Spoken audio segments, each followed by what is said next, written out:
Rád ti vyrozprávam jeden príbeh.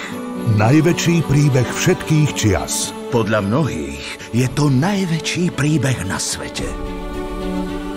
Sú v ňom anjeli, zlí králi, podlí rivali a zázraky. Otvor oči. Od Charlesa Dickensa. Príbeh sa začína pred 2000 rokmi.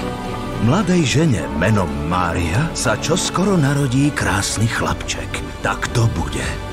Počkaj, hej, stačí! Nechcem počuť nič, čo nie je o kráľoch. Tento príbeh náhodou je o jednom kráľovi.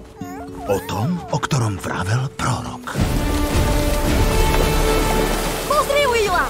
Pozri sa, koľko rýb! Nastal čas, aby Ježiš stretol pár priateľov, ako Judáša Iškariotského. Získava nových nasledovníkov. Nájdi ho! Nemáme toľko, aby sme nasítili všetkých.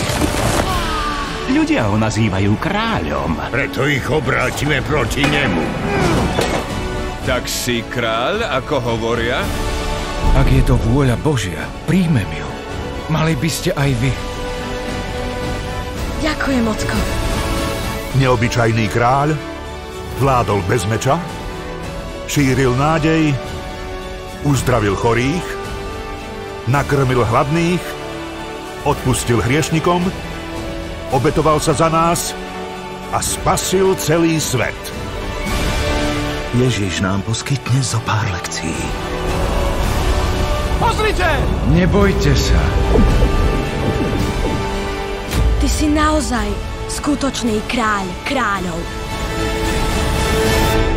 Kráľ kráľov v podaní Charlesa Dickensa. Je čas.